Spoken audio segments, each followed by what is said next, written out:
Hello, hi. My name is Hassan, and I'm a Sudanese delegate from One Young World. Thank you very much, everyone. And by the way, my story is so depressing, very anxious, and so horrible.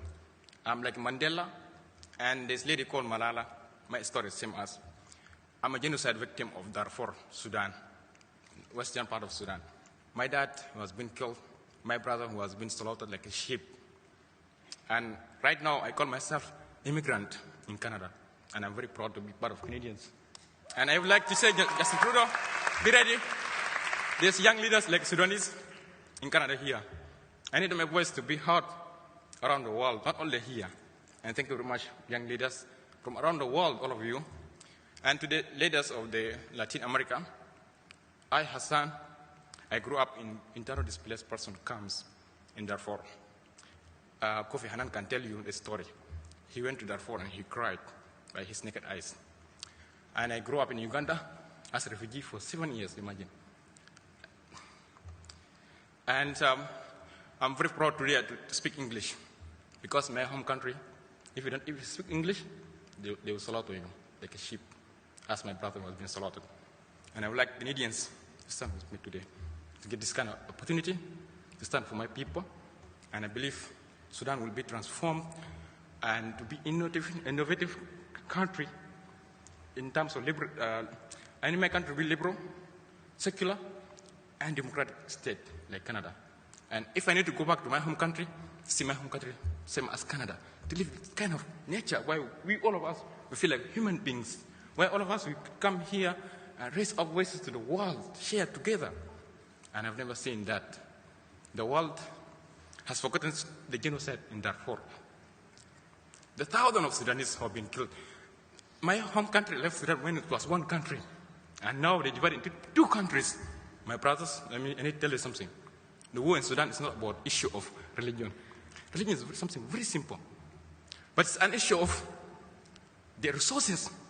Sudan is an enormous country in terms of having resources. And one of the strongest country that has nine neighboring countries. Have you seen a country in the world has 9 neighboring countries? Imagine if that country been transformed in terms of, how do you call, infrastructure.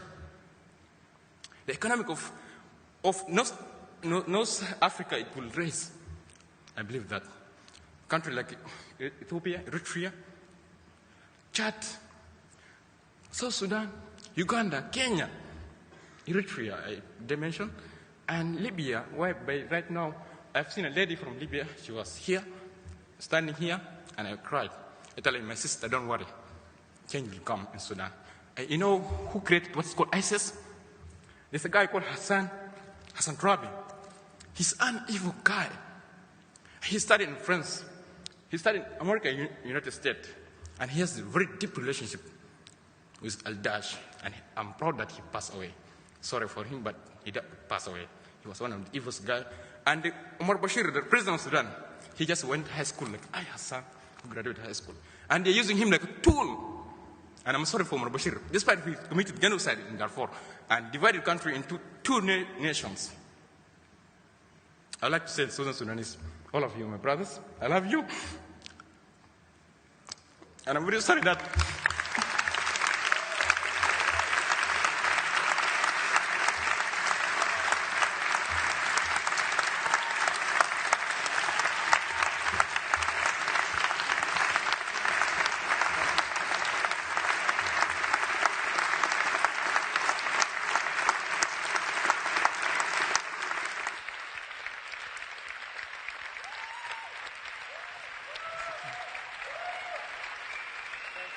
Barry? You truly are an inspiration.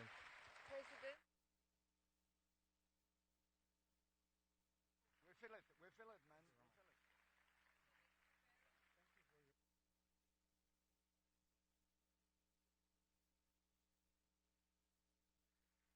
Thank you.